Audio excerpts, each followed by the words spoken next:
Boa noite aos companheiros do Meimei Cooperative Society, todos os companheiros que estão conosco nessa noite, aqui no Canadá, no Brasil também, quando temos a alegria de receber o companheiro Hélio Tinoco. Seja muito bem-vindo, Hélio. E obrigada por ter aceitado nosso convite. O Hélio é da cidade de Vila Velha, no Espírito Santo, do Centro Espírita União Espírita Cristã. E essa noite, o Hélio vai conversar conosco sobre o tema Treino para a Morte, trazer algumas reflexões sobre como estamos olhando nossa vida diária, nos preparando para esse retorno, né, Hélio? A pátria espiritual, que é a nossa verdadeira morada. E, para a página inicial, nós trouxemos do livro Pão Nosso, pelo Espírito Emmanuel, psicografado por Chico Xavier, a página 144, Fazei preparativos. Então, ele vos mostrará um grande cenáculo mobiliado. Aí fazei preparativos. Nos disse Jesus, está em Lucas, capítulo 22, versículo 12. Aquele cenáculo mobilado a que se referiu Jesus é perfeito símbolo do aposento interno da alma. Em face da natureza, que oferece lições valiosas em todos os planos de atividade, observemos que o homem aguarda cada dia, renovando sempre as disposições do lar.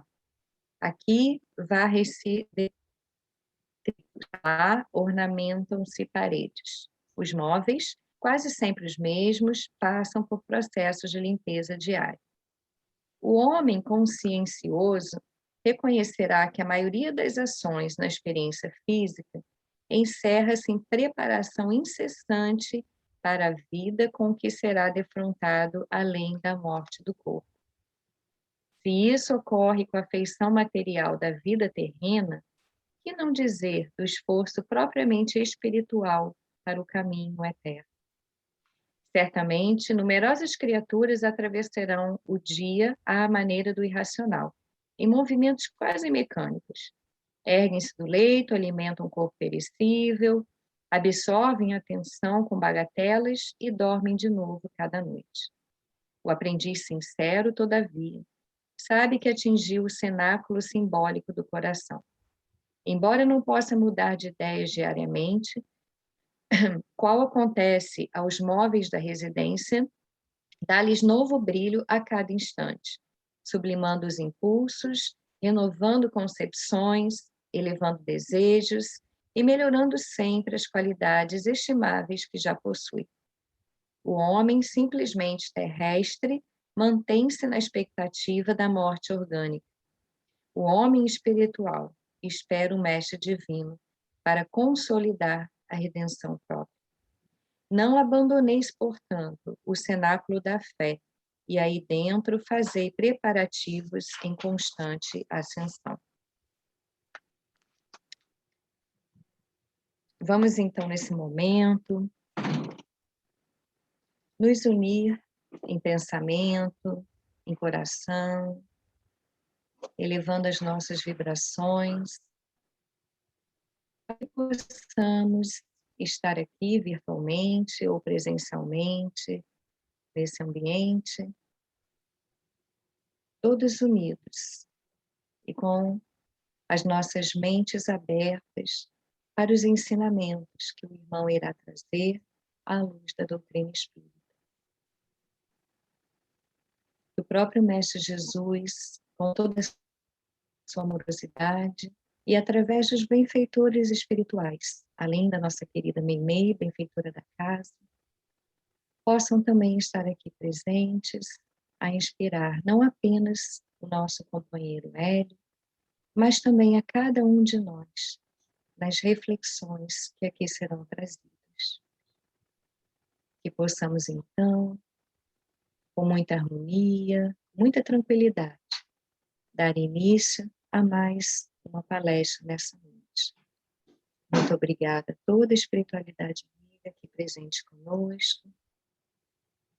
Nos envolvam, e em especial o nosso companheiro Hélio, em suas palavras.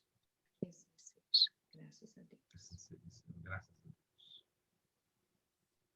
Obrigada, Hélio. A palavra é sua. Então, vamos lá, minha irmã. Muito obrigada pelo convite. Uma alegria a gente poder estar juntos, mesmo à distância.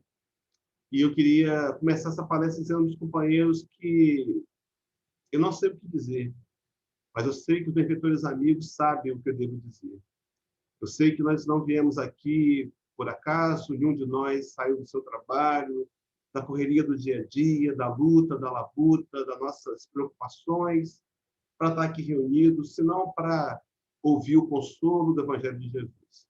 O tema que a gente vai trabalhar vai abordar a questão da morte, mas, na verdade, ele é um pano de fundo. O que nós viemos fazer aqui foi apresentar o Evangelho de Jesus. O que viemos aqui foi tentar, de alguma maneira, amenizar as saudades do nosso coração com relação a estar perto de Jesus, próximo à divindade. Há um salmo atribuído aos filhos de Corá, Salmos 42, versículo 2, onde os salmistas diziam assim: minha alma tem sede de Deus, do Deus vivo. Até quando, Senhor, ficarei afastado da tua face? Por mais que a gente não saiba ainda disso, ou não tenha percebido com muita intensidade, o que nós viemos fazer aqui nessa noite foi tentar matar a sede da alma, nos aproximar de Jesus.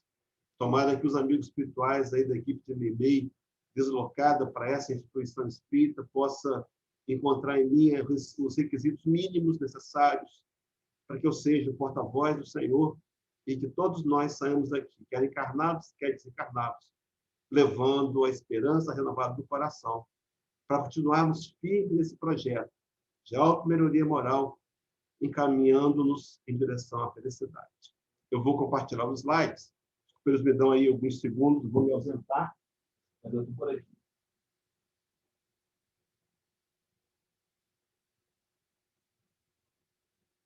Isso. Tá aí, o nosso tema é treino para a morte. Eu queria começar essa palestra explicando, né, que esse treino para a morte é uma mensagem que a gente vai trazer do irmão X, onde ele vai nos orientar em 8 atitudes práticas, 4 proativas e 4 para tentarmos evitar, de atitudes práticas de como podemos fazer para efetivamente treinarmos para a morte. Esse que é o momento inevitável e que, querendo ou não, todos nós queremos passar. Eu não quero ser nenhuma ave agoreira aqui, mas você vai morrer. Nós vamos morrer. Todos nós morreremos. Será que estamos preparados para a morte? Há um palestrante muito conhecido no nosso Brasil, os certos companheiros conhecem também aí, Haroldo Dutra Dias, a quem nós temos imenso respeito e gratidão pelo trabalho que ele executa em prol do espiritismo no Brasil e no mundo. Ele conta em um dos seus seminários que quando nós encarnamos, nós trazemos no bolso a passagem de volta. A misericórdia de Deus não nos permite saber a data, mas nós viemos a esse planeta para voltar. Nós um dia iremos morrer. Há uma fala do Salomão no livro de Eclesiastes. Salomão escreveu os Provérbios, escreveu Eclesiastes, escreveu alguns Salmos. Ele escreveu no capítulo 12, do versículo 1. A gente sabe quem é Salomão, só para a gente se lembrar, um dos homens mais sábios que a humanidade conheceu. Em um dos seus episódios, que consta na Bíblia, ele teria ido resolver um conflito entre duas mães. Duas mães tiveram filhos no mesmo próximo horário, uma da outra, e acalentavam os seus bebês, e durante a madrugada um desses bebês morreu. E a mãe, sem perceber, quando se deu conta da morte do seu filho, ela trocou a criança com a criança que estava viva. Colocou seu filho no lugar do filho da outra mãe e tomou o menino para ela. E quando foi o dia amanheceu, a verdadeira mãe percebeu que aquele era seu filho. Começaram ali uma discussão e não sabia-se como resolver. Não havia-se como provar. Era a palavra de uma mãe contra a palavra da outra. chamado Salomão. E Salomão, num ato de extrema sabedoria, chamou um dos soldados e lhe disse: olha, pegue da espada e divida essa criança ao meio. Dê metade para cada uma delas. Foi quando a mãe verdadeira gritou: não, não, pode deixar a criança com ela. O filho é dela. E Salomão, sabiamente, fez devolver a criança à verdadeira mãe, porque somente uma mãe aceitaria ficar sem o filho, mas mantê-lo vivo. Era esse homem, Salomão. Salomão, escrevendo o Eclesiastes, ele vai nos dar um importante conselho. Diz assim: lembra-te do teu Criador nos dias da tua mocidade, antes que venham os maus dias e cheguem os anos dos quais venhas a dizer: não tenho neles contentamento. Era uma visão ainda extremamente materialista, era uma visão ainda de um sábio, de um homem de Deus, naquele momento da história, que enxergava o futuro com muitos lamentos, mas ele nos convida a lembrar do nosso Criador. Enquanto temos energias, enquanto podemos escolher, enquanto ainda queremos e podemos andar com as próprias pernas, mas lembra-te do teu Criador antes que venham os dias dos quais diremos: não tenho neles contentamento. Se fazia uma ligação entre velhice, entre idade avançada e entre descontentamento. Mas fato é que Salomão nos convida a lembrar do Criador. Meus irmãos e minhas irmãs, eu sei que todos nós somos envolvidos em inúmeras atividades. A sobrevivência é uma delas. O desejo de ter prosperidade financeira, entre outros tantos problemas familiares. Mas será que temos reservado um tempo para lembrar do nosso Criador? Há uma história da mitologia grega, onde vamos encontrar um personagem chamado Carote, e esse Carote ele é um barqueiro. É um barqueiro que transporta os mortos, que faz com que eles cruzem os rios Estige e também Aqueronte. E era comum as pessoas colocarem nos bolsos dos mortos uma moeda, um danak, a fim de que pudesse, com essa moeda, pagar o transporte, a transferência a Carote, esse barqueiro. Meus irmãos, a história sempre nos deu a entender que há o momento da morte, que essa passagem exige uma preparação. Para aquele momento ali específico da mitologia grega, uma moeda. Mas será que hoje, com a compreensão que nós temos, avançada, profunda do Espiritismo, não poderíamos começar a pensar em novas atitudes? Será que estamos preparados para a morte? Será que haveria um treino para essa morte? O profeta Amós, que é incluído entre os profetas menores, e não por conta de importância, mas por conta do tamanho do seu livro, ele escreve assim: prepara-te, ó Israel, para encontrares com o Senhor teu Deus. Salomão nos convidava a lembrar de Deus. Agora, Amós nos convida a nos preparar. Interessante que aqui é prepara-te, nos convida a uma atitude, a uma tomada de posição, a uma escolha. Meus irmãos e irmãs, será que temos nos preparado para encontrar com Deus? Será que temos nos preparado para morrer? Será que temos nos preparado para esse momento que, para todos nós, nos chegará de forma inevitável? Prepara-te para encontrares com o Senhor teu Deus. Preparação significa a gente... ação de preparar. Ação, e eu acho interessante pontuar, ação de se preparar. Será que temos nos preparado? E preparação tem como sinônimo treino.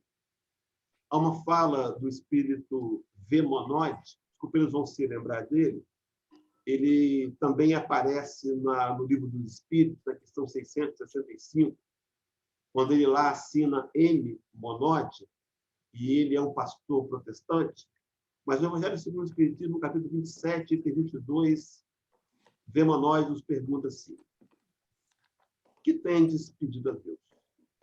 Já vos tem de lembrado de pedir a vossa melhoria moral?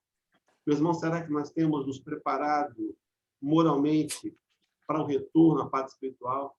Será que nós podemos treinar para nos preparar melhor, para estar mais aptos a ingressarmos de retorno à vida verdadeira, à vida espiritual. Então, avançando na ideia de um treino para a morte, isso é uma responsabilidade de cada um de nós. É claro que, no primeiro momento, a visão racional, o entendimento racional... Vem comer, Sofia! Gente, tem alguém com o microfone aberto e está vazando aqui para a gente. Mas aqui. Então, a gente tem que se preparar. Essa responsabilidade é de cada um de nós. Lá no livro de Romanos, capítulo 14, versículo 12, o apóstolo Paulo, escrevendo essa carta para a igreja que está em Roma, de cristãos, é claro, ele vai dizer assim: de maneira que cada um de nós dará conta de si mesmo a Deus. Num texto paralelo, muito correlato, também Paulo de Tarso, agora escrevendo a segunda carta aos Coríntios, é o capítulo 5, versículo 10, o apóstolo Paulo, um homem que, acostumado a tribunais, acostumado a julgamentos, um homem que era conselheiro do Sinédrio, ele tinha status de juiz, talvez se comparássemos hoje com o judiciário atual, ele seria uma espécie de desembargador. Ele escreve à igreja de Corinto, diz assim: porque importa que todos nós compareceramos perante o tribunal do Cristo, para que cada um receba segundo o bem ou o mal que tiver feito por meio do corpo. Meus irmãos e minhas irmãs, haverá um momento que nós veremos esse corpo às suas origens. É o que Moisés dizia na Gênesis bíblica: tu és pó e ao pó retornarás. Era o devolver o corpo. Mas o que fizemos do corpo? O que fizemos de bem ou de mal? Esse tribunal do Cristo, no passado, a gente fazia um link com algo que era um tribunal para condenar. Na verdade, a experiência espírita vem mostrando para a gente que já comparecemos ante esse tribunal inúmeras vezes. Todas as vezes que devolvemos o corpo, o envoltório, para o pó, retornamos à nossa origem espiritual. E depois de reequilibrados emocionalmente, vibracionalmente, nós temos a nossa encarnação avaliada. Essa avaliação é o tribunal do Cristo. Não é um tribunal condenatório, não. É um tribunal corregitivo. É um tribunal onde nós vamos dar conta daquilo que fizemos.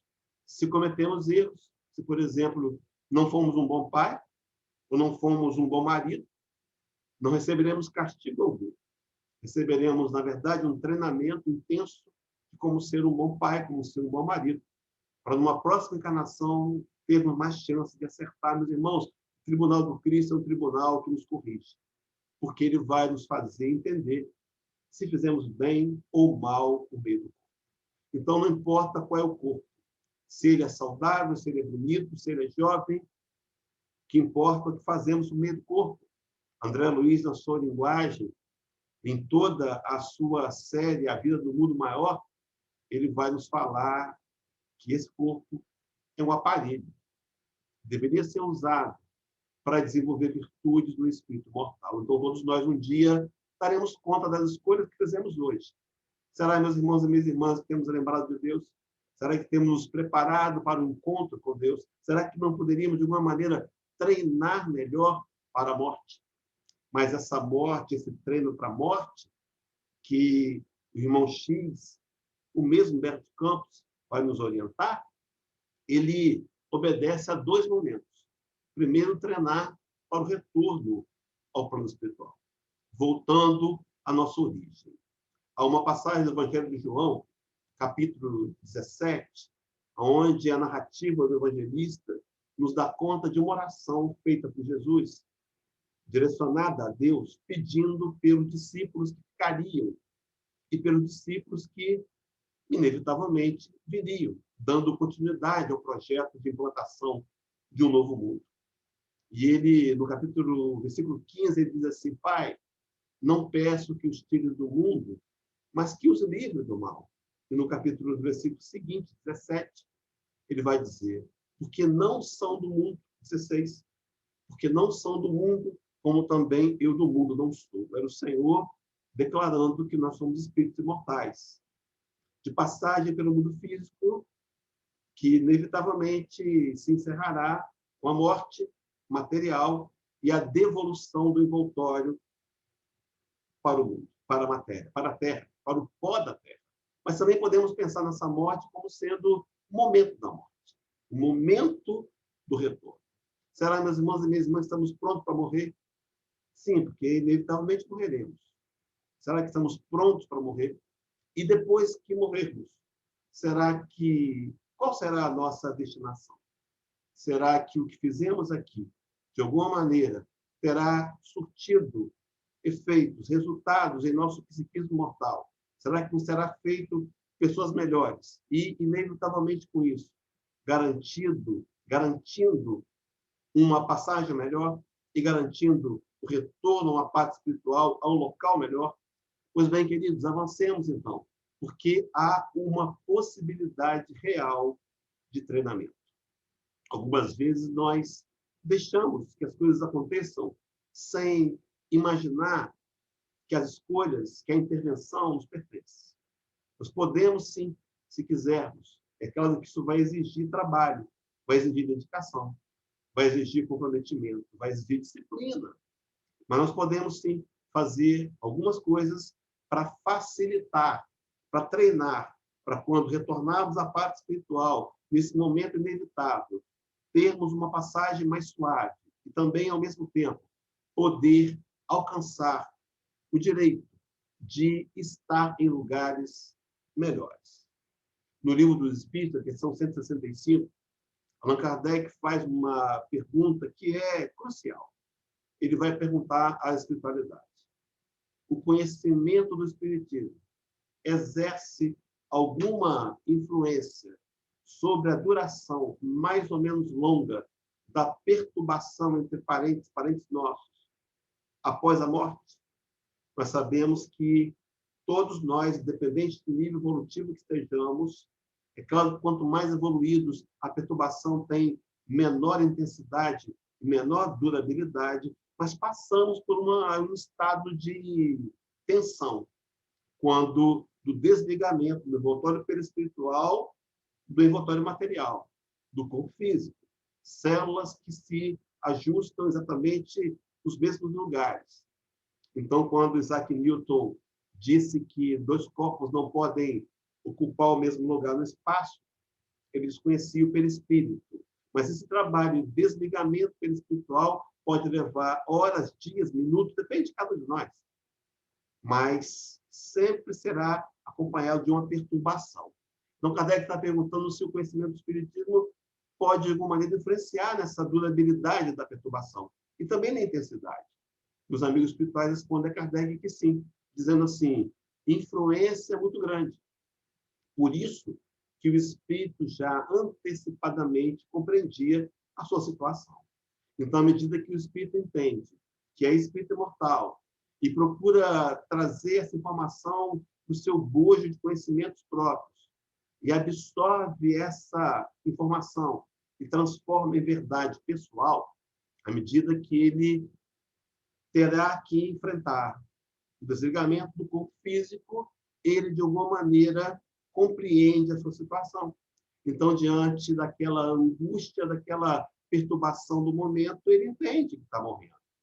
E esse entendimento ajuda-o a enfrentar a transição, o retorno à parte espiritual, de uma maneira mais equilibrada. Mas olha, interessante que os espíritos respondem a Kardec com um complemento, dizendo assim: mas a prática do bem e a consciência pura são o que maior influência exerce. Então, não é o rótulo, sou espírita, ou sou religioso, ou sou cristão. É muito mais. É o que nós fazemos. Será que o espiritismo que está em mim, meus irmãos, tem me feito compreender que eu preciso me tornar alguém melhor, que eu preciso praticar o bem? Interessante que nessa prática do bem, que é mais importante do que uma designação religiosa, nessa prática do bem, Kardec teria inspirado em Paulo Apóstolo, no capítulo 15 do Evangelho segundo o Espiritismo, e também em Santo Agostinho, no Espírito Caritas, no capítulo 14 do Evangelho segundo o Espiritismo, e formatado o lema da doutrina espírita: fora da caridade não há salvação. Meus irmãos, o que seria... Como é que interpretaríamos isso? A caridade é a prática do amor. Atitudes de amor nos ensinam a amar. Podemos não amar de um momento para o outro. Podemos fazer a caridade, podemos escolher a benevolência, podemos escolher a benignidade. Então, a prática do bem e a consciência tranquila, consciência pura, depende da tradução do seu livro. Meus irmãos, dois ingredientes que influenciam muito mais do que simplesmente um rótulo religioso. Fica aqui um primeiro questionamento. Sim, meus irmãos, não viemos aqui por acaso. Viemos aqui para olhar os nossos corações. Viemos aqui para ouvir a nossa voz interior, a consciência. Será que nós temos, como espíritas, efetivamente percebido que precisamos praticar o bem onde quer que sejamos? Será que temos feito isso? E, por conta disso, a nossa consciência está tranquila? Nós observem, então, que seguindo o raciocínio de Allan Kardec, faz muito grande, mas a prática do bem e a consciência pura são mais importantes. Observemos que esse binômio de atitudes, então, atitudes / resultados, Emmanuel vai trabalhar no Via de Luz, a lição 162, falando da prática do bem. Emmanuel tem uma frase lá que diz que o bem que praticares em algum lugar é teu advogado em toda parte. Há uma história, me parece que do livro Cartas e Crônicas, que foge agora o livro correto, mas daqui a pouco eu busco aqui a informação e passo para os companheiros. Senão, hoje, eu deixo aí no Facebook, no WhatsApp da Aline, ele me repassa. Mas era um companheiro que era extremamente ruim. Ele não era uma pessoa ruim. Ele se sentia ruim. Ele fazia o mal pelo mal. E esse homem ruim esperava para si próprio um destino ruim no mundo espiritual. E fato é que, um dia, por um lampejo de lucidez, esse homem enxergou um garoto sentado na calçada com fome. E ele foi até uma padaria, nem sabe explicar por quê, comprou um pão e jogou para o menino. Seguiu a sua vida de maldades, até que, de fato, morreu e desencarnou e despertou numa região de sofrimentos. Castigo? Não, resultados. E nessa região de sofrimento ele vagou por muito tempo. Mas um dia foi alcançado por um benfeitor espiritual. E o benfeitor lhe disse que havia vindo socorrê-lo. E ele não entendeu. Ele disse, mas eu sou mau. Eu sempre fiz o mal. Por que eu mereci ser socorrido? E o benfeitor lhe disse, olha, alguém lá na terra ora por você. Mas quem ora por mim? E ele disse, aquele menino, que agora se fez homem e, vez por outra, se recorda da sua atitude e intercede a Deus. Meus irmãos, o bem que fizermos será sempre por nosso advogado. E esse bem é o ponto fundamental para fazermos um link com a consciência pura. Sim, podemos enganar as pessoas, meus irmãos, podemos até dizer que somos aquilo que não somos, mas a prática do bem nos ajudará a enxergar nós mesmos com qualidades e defeitos, e trabalhando as qualidades, intensificando as qualidades e procurando gradualmente vencer os defeitos, teremos a consciência pura.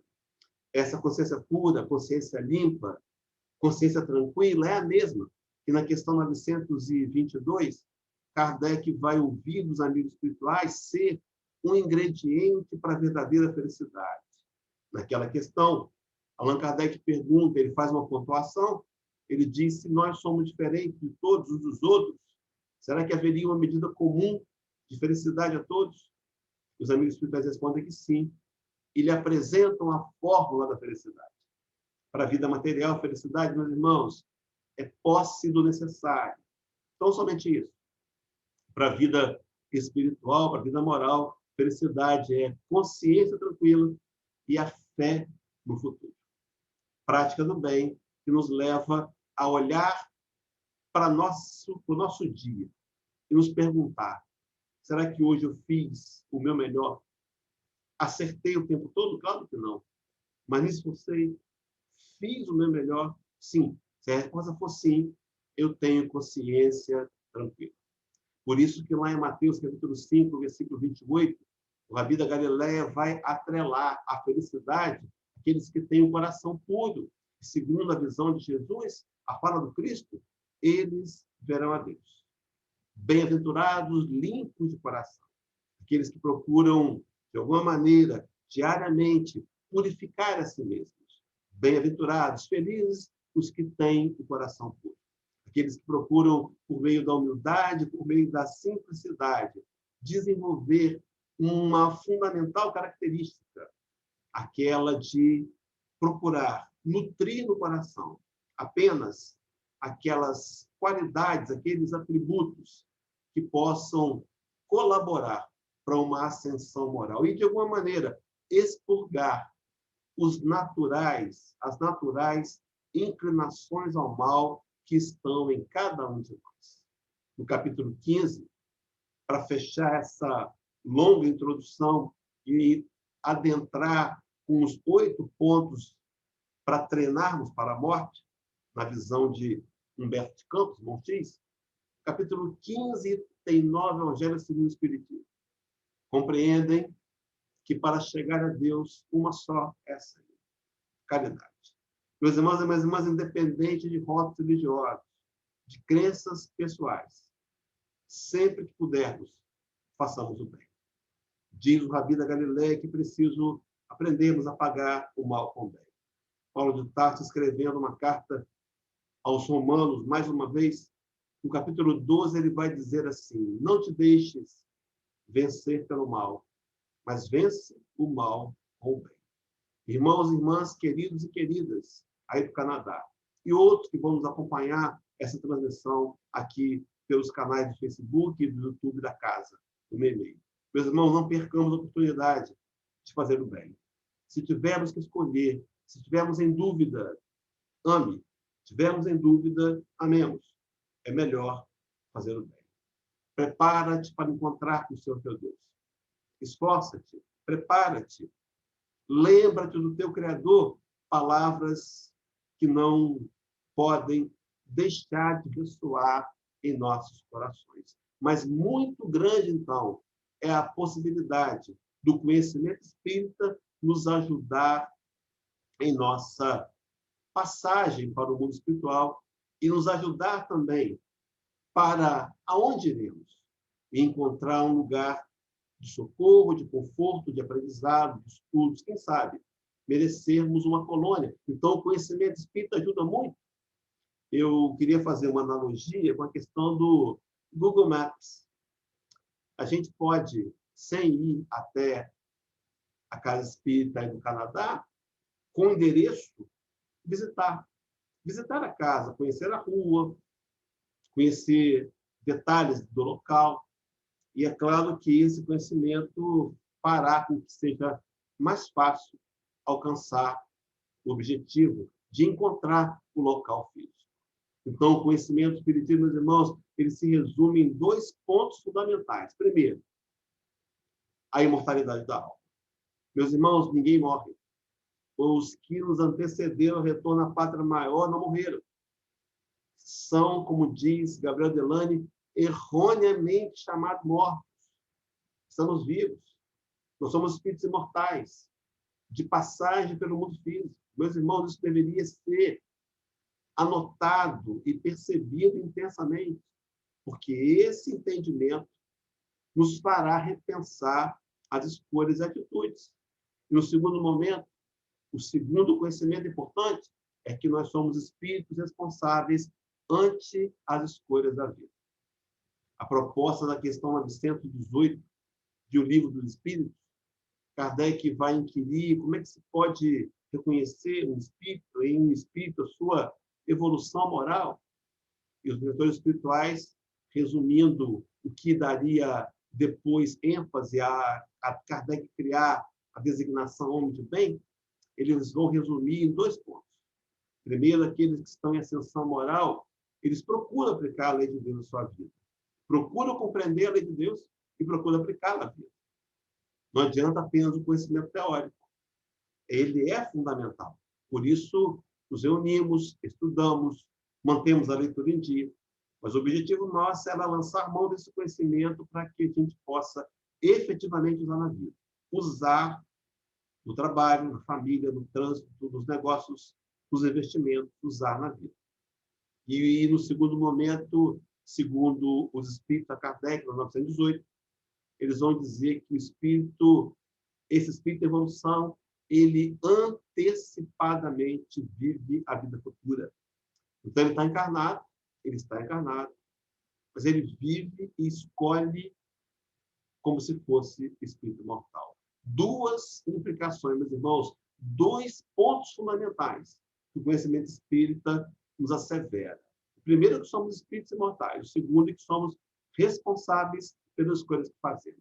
Está aí o texto falado de Gabriel Delany, no livro Fenômeno Espírita, no prefácio, onde aquele espírito contemporâneo de Allan Kardec, por servo da equipe do Espírito de Verdade, da porção dos encarnados, escreve dizendo: o Espiritismo é uma ciência cujo fim é a demonstração experimental da existência da alma e de sua imortalidade, por meio de comunicações com aqueles aos quais impropriamente tem sido chamado mortos.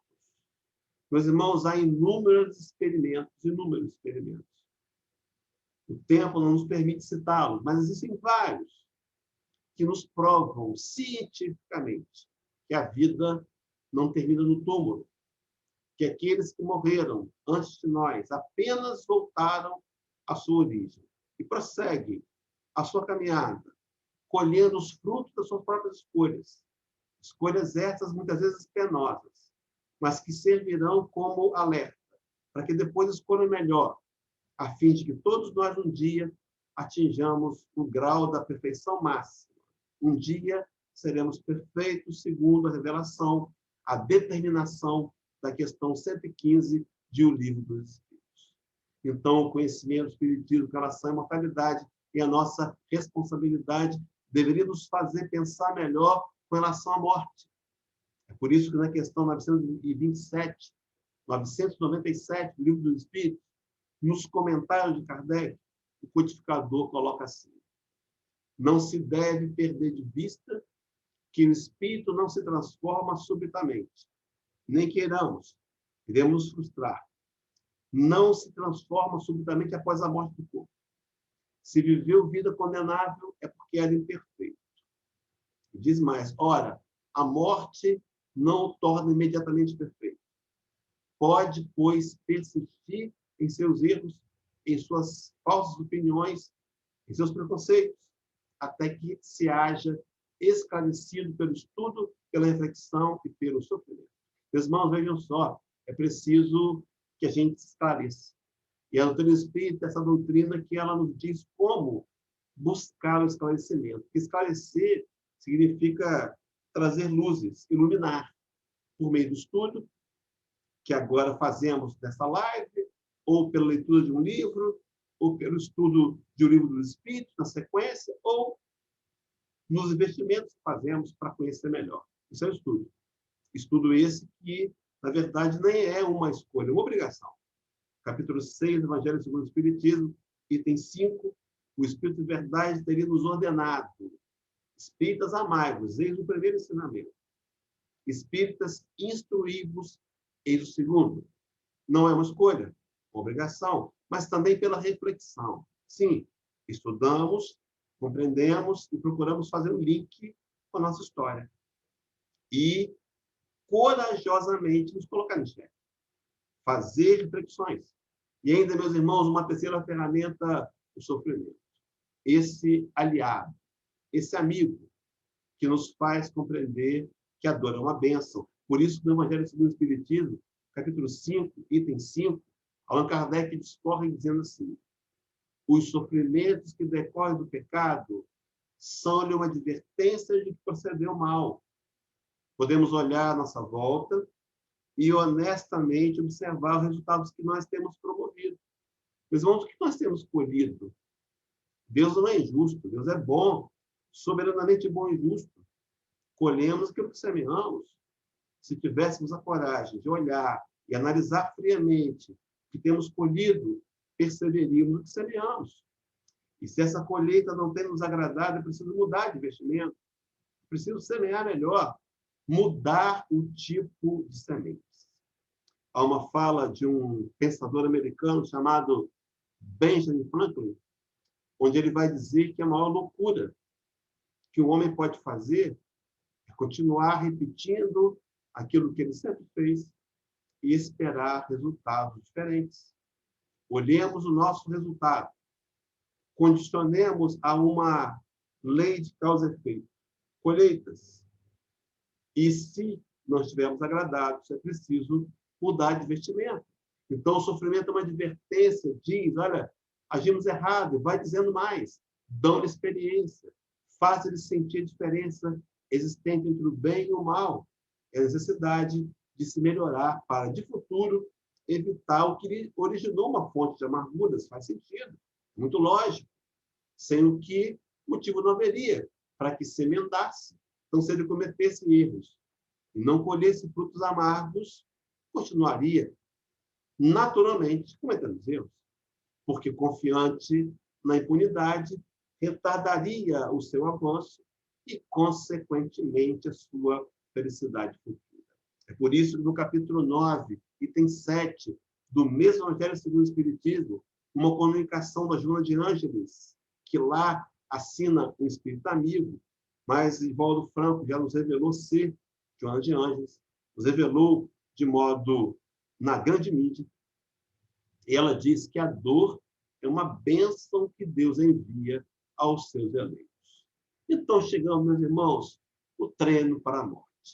Na verdade, um exercício prático, em 8 pontos, 4 proativos e 4 que vão nos conter comportamentos. Começamos pelos 4 de contenção.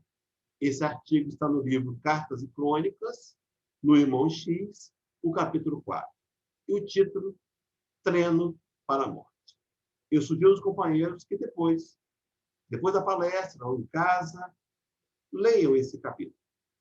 Se não tiver no livro, ele está disponível em PDF pela internet, sites gratuitos, e você pode baixar o livro, imprimir ou não, e fazer a leitura. Mas o capítulo 4 começa assim. Humberto Campos, Irmão X, diz assim: preliminarmente, admito, devo referir-me aos nossos antigos maus hábitos. A cristalização deles aqui, no mundo espiritual, é uma praga tiranizante. Então, ele vai apresentar 4 maus hábitos. Meus irmãos, vejam bem, talvez nem tudo que eu diga aqui vai agradar. Atribuam os créditos a Humberto Campos. Mas será desafiador. E se nós tivermos a coragem de fazer, provavelmente, inevitavelmente, nos prepararemos melhor, tanto para a passagem, o retorno à paz espiritual, como para nos localizar no lugar melhor. Então, a primeira atitude que ele está dizendo é a renovação de seus costumes pelo prato de cada dia. Há uma frase atribuída a Confúcio, eu não sei se é dele realmente a autoria, mas a frase faz sentido, onde ele teria dito que nunca te arrependerás por teres comido pouco. Meus irmãos, os hábitos do prato, os costumes do prato, a maneira como comemos, talvez com uma intensidade de sabores, talvez permeado pela gula, pela volúpia, podem nos, depois, no mundo espiritual, funcionar como um vício que vai lá nos torturar. Então, pensar em como comemos. E ele dá a sugestão de começarmos agora a diminuir o consumo de carnes. No futuro, meus irmãos, o planeta será habitado por uma raça humana vegetariana. É o que se desenha no contexto. Mas hoje, ainda necessitamos de proteína animal para sobreviver.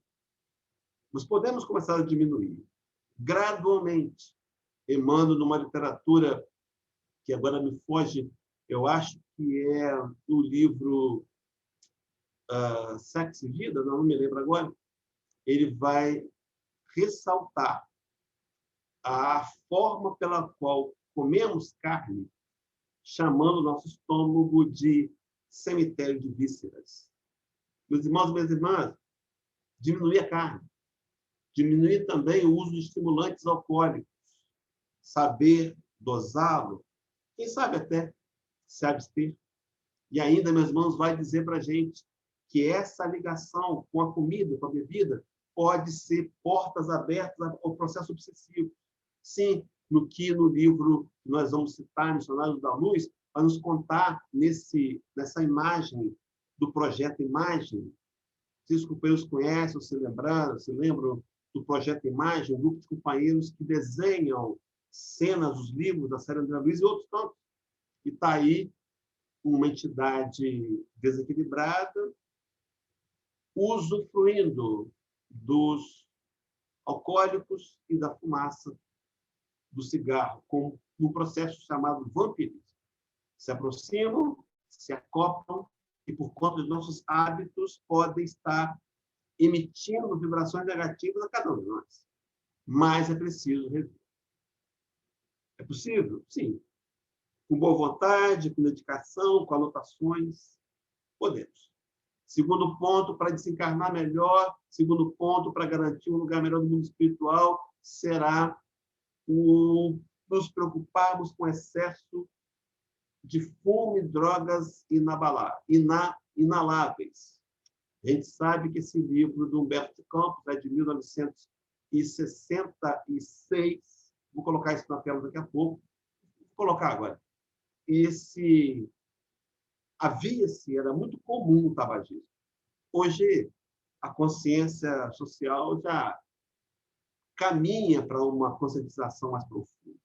Mas a gente tem, por exemplo, o Festival de Woodstock, em 69, que era uma exaltação ao uso de drogas, até mesmo ilícitas, né?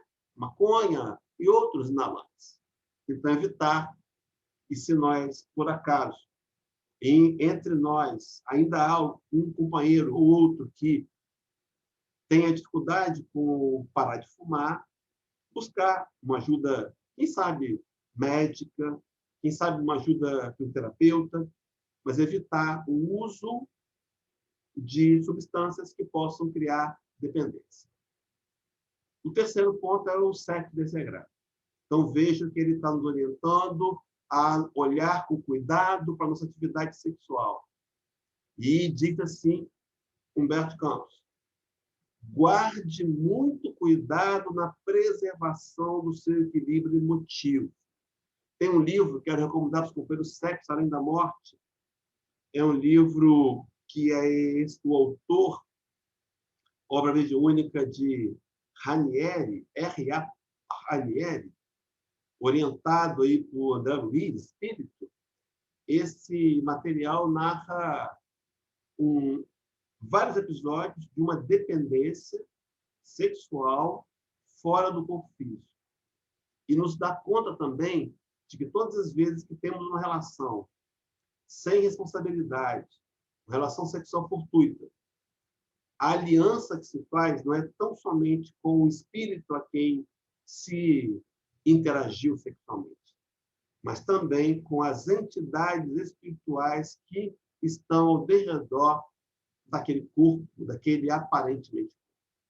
Quarta e última das comportamentos hereditados, ainda no capítulo 4, cuidado com a ganância e com apego aos bens materiais. A gente pode e deve querer um pouco mais da vida, é lei de progresso, mas cuidado com a ganância. Cuidado com o amor excessivo, que é o apego aos bens materiais. Podem dificultar a nossa desencarnação e pode nos promover uma dificuldade de precisar passar regiões de sofrimento no mundo espiritual. As 4 adiante são proativas. Diz Humberto Campos, irmão X, ame sua família. Meus irmãos, eu sei que a maioria de nós que estamos nessa live espíritas, que vamos ouvir, já temos consciência disso. Preciso amar a família. Preciso cuidar primeiro daqueles que estão mais próximos. eles são os próximos mais próximos. E a pergunta é, será que temos nos esforçado para compreender, para tolerar, para respeitar? Sim, porque o amor, ele se transforma em atitudes. Será que temos sido solidários? Temos sido participativos, cooperativos, porque eles são à nossa volta? Será que temos sido educados, carinhosos, atenciosos? Amar a família é um principal ingrediente. Agora, positivo, proativo, para melhorar o momento de retorno à parte espiritual. Sexto ainda, diz, viva dedicadamente a sua fé religiosa. Estava olhando aqui pelo telefone e percebi que aí, como é que é o nome da cidade? Deixa eu pegar a minha cola aqui, que me fugiu agora rapidamente. Coquitlam. Com Cleveland. Está 10 graus, né? 10 graus, né? Eu estava 10, olhando no termômetro aqui. Frio. Tá frio. Isso, está bem informado. Está Bem, friozinho. né? Friozinho gostoso. Os companheiros saíram de casa, dispuseram aí até o centro espírita. Irmãos, por que fizemos isso? Estamos dedicando a nossa fé religiosa. Meus irmãos, vale a pena o sacrifício de manter uma agenda, de nos preparar, nos planejar, estar sempre com a leitura em dia, buscando sempre frequentar os eventos promovidos pela casa. Os que não puderem, façam à distância pelas redes sociais. Mais um trabalho, viver dedicadamente a fé religiosa. No passado, a gente, quando era católico, alguns anos atrás, meio que levianos, instituímos uma denominação chamada católico não praticantes. Nos perguntavam qual a sua religião. Católico não praticante. Não éramos católicos. Não podemos ter a ousadia de criar um espírita não praticante. É preciso dedicar à fé religiosa. Terceiro, pratique seus preceitos e orientações, de acordo com aquilo que estiver dentro das suas possibilidades. Agora sim, terceiro do proativo, sétimo, faça o bem que puder, sem a preocupação de satisfazer a todos. Me lembrei de uma fala do João de Ângeles, através de Valdo Franco, onde a benfeitora vai dizer que o mal que me faz mal não é o mal que as pessoas me fazem. O mal que me faz mal é o mal que eu faço para as pessoas. Meus irmãos, é preciso fazer o bem que puder. Então, talvez, quem precise se auto-julgar sejamos nós mesmos. Talvez o outro não enxergue o meu esforço, o meu desdobramento e imagine que eu fiz pouco. Não tem problema, meus irmãos. Daremos conta, na verdade, é para Deus. E oitavo e último dos 4 proativos agora, conserve o sorriso. Trabalhe sempre. Trabalhe sem cessar. Meus irmãos, será que temos sorriso? Faça um teste amanhã. Faz um teste amanhã quando o seu dia começar. Ao ir na padaria, ou no comércio, ou chegar no trabalho, subindo. Faça. Experimente sorrir. As pessoas retribuem aquilo que damos. Trabalhe sempre. Em especial, o trabalho dentro de você. Trabalhe sem cessar. Torne-se útil e servidor. Pergunte à liderança da sua casa espírita qual é a função que eu posso fazer aqui. Sempre haverá um trabalho, meus irmãos. Se ele não estiver ainda disponível, você pode criá-lo. Propõe atividades para que o movimento espírita local, conhecimento espírita chegue a mais corações. Nós não temos o direito de reter aquilo que de graça nos foi oferecido. Então, o treino para a morte passa por uma escolha, uma decisão. Colocamos 8 pontos. Depois você veja a palestra ou leia o artigo completo no livro citado.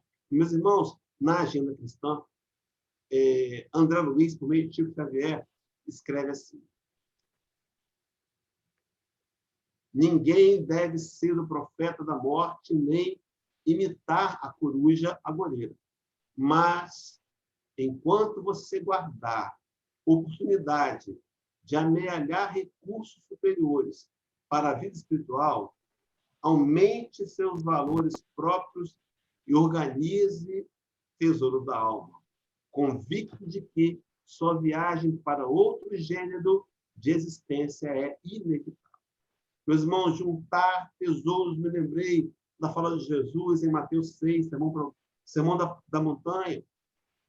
Não ajunteis para vós outros tesouros na terra, onde a ferrugem e a corroem, onde os ladrões roubam, mas ajuntai para vós outros tesouros dos céus. Meus irmãos, que tesouros dos céus são esses? Se não aproveitar a vida material para conquistar a paciência, a tolerância, aprender a respeitar, desenvolver a capacidade de perdoar, ter compaixão, misericórdia, sentimentos periféricos que vão nos dirigindo ao verdadeiro aprendizado do amor. E, por fim, mas vamos terminar, na conclusão da agenda cristã, ainda na agenda cristã, que André Luiz vai dizer assim, que a vida física, uma escola abençoada, é insufismável.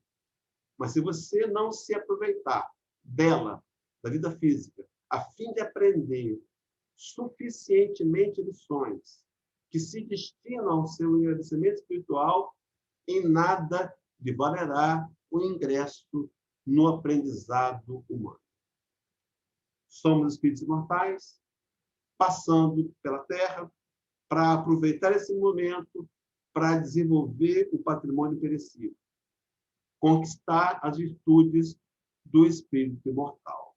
Meus irmãos, para concluir, esse treino para a morte, um ditado anônimo, na verdade é um ditado chinês, também já foi atribuído a Confúcio, mas na internet aparece como anônimo. Diz assim: quando nascemos, choramos enquanto todos à nossa volta riem. Vivamos nossa vida, de maneira que quando deixamos este mundo, possamos sorrir, enquanto todos à nossa volta choram. A vida que é proveitosa, a vida que marca corações com bem, com amor, a vida que deixa saudades, mas a vida que também nos faz sorrir de gratidão por termos conquistado um avanço moral.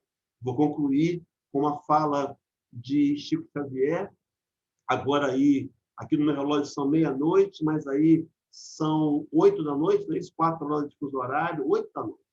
Meus irmãos, faltam 4 horas para completar o dia aí no Canadá. E Chico diz: Deus nos concede a cada dia uma página de vida nova no livro do tempo.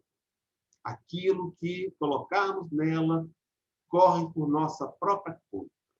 Meus irmãos e minhas irmãs, o que podemos fazer em 4 horas que nos restam para completar esse dia? O que podemos escrever nas páginas da nossa história? Podemos fazer um bolo, assistir uma partida de beisebol, podemos dar uma caminhada, podemos ler um livro, podemos também pegar um telefone, fazer uma ligação para alguém que temos nos desentendido. Podemos tomar uma atitude nobre do bem. Podemos nos lembrar de passar uma mensagem no WhatsApp para um coração sofredor. Podemos fazer algo em benefício do bem de todos. Podemos fazer algo para sermos efetivamente representantes do Cristo, que, segundo ele próprio nos diz em João 13:35, os meus discípulos seriam reconhecidos por amar.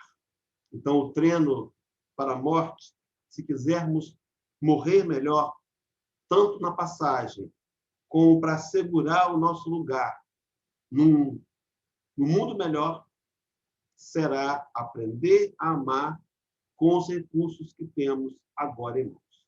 Que Deus nos faça sair daqui, meus irmãos, conscientes de que, tomara que eu tenha atingido o objetivo, mas conscientes de que precisamos aproveitar melhor o nosso momento e avançarmos na direção da construção das virtudes morais, motivo pelo qual estamos encarnados nesse planeta. A gente vai fazer oração direto, não é isso, Aline? Né? A gente faz oração. Sim, por favor. Obrigada. E depois a gente abre as perguntas, né? Exato. Obrigada. Então, vamos fechar os olhos, meus irmãos, e trazer a nossa tela mental a imagem de Jesus. Não importa qual seja a visão que você tenha do Senhor. mas ele nos disse que onde houvessem 2 ou 3 reunidos em seu nome, ele estaria conosco. É claro que aqui agora, representados pelos benfeitores amigos da equipe de Nenê, desse grupo específico deslocado para ir para essa cidade do Canadá. Pensemos no Cristo, vamos dizer para ele, Senhor, estamos aqui mais uma vez, reunidos em teu nome, em torno da mesa do teu evangelho, para entender aquilo que no passado não compreendemos, para entender a tua mensagem de amor, de luz e de paz. Permita, Senhor, que o que ouvimos aqui possa fazer sentido nos nossos corações. E permita que a gente compreenda que muito mais do que entendimento intelectual, a tua mensagem precisa ser vivida. Nos ajuda, Jesus, nas nossas fraquezas. Tu sabes o quanto ainda somos limitados, o quanto ainda temos inclinações ao mal, o quanto ainda não conseguimos vencer o velho homem, mas estamos aqui, Senhor, para rogar a tua ajuda. Que durante o sono dessa noite, nosso anjo guardião sente-se conosco. E nessa audiência, ele nos lembre de que estamos aqui encarnados com propósitos espirituais. Nos lembre dos compromissos que assumimos no mundo maior. E amanhã de manhã, ao acordar, Senhor, possamos levar essa sensação nítida e nos despertar para a nossa responsabilidade diante da vida. Abençoa, Senhor, essa casa espírita, esse grupo Memei, cada um dos companheiros que estão à frente desse trabalho, os dirigentes, os que estão presentes agora no salão, seus familiares. Abençoa os internautas que nos acompanham, que vão nos acompanhar, que vão assistir essa palestra. Abençoa também todos os desencarnados, Senhor, que estão à nossa volta, também se beneficiando dessa tua luz. Permita, Senhor, que todos nós possamos sentir, ser envolvidos pelo teu manto de luz, que essa luz suave, tênue, penetre o nosso psiquismo mortal, trazendo-nos a paz, a felicidade e o equilíbrio. Fica ao nosso lado, Jesus. Fica sempre conosco. E assim, com essa prece, pedimos para concluir essa etapa do trabalho, para começarmos as perguntas dos companheiros, que Deus possa nos abençoar a todos e nos inspirar hoje, agora sim. Que assim seja.